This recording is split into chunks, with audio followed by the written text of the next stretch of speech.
Alright, my friends, I hate to admit it, but I think I might need to clean my keyboard. Gross. Pro tip on how to clean these is you find these little disinfecting wipes. They're everywhere. Brand doesn't really matter, but the less fibers the better. And a Sharpie. Get your Sharpie out. I like to clip it underneath the little clip thingy to hold it. Now roll it like you would and then you have this little thing here. I like to give about a tiny bit, kind of creates like a brush. Now you have this little brush you can use to kind of get in between the spots.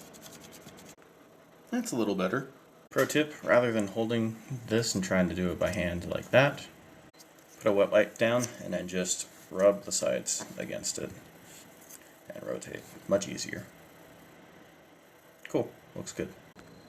That's a decent improvement. Well, now you just gotta do that for everything else.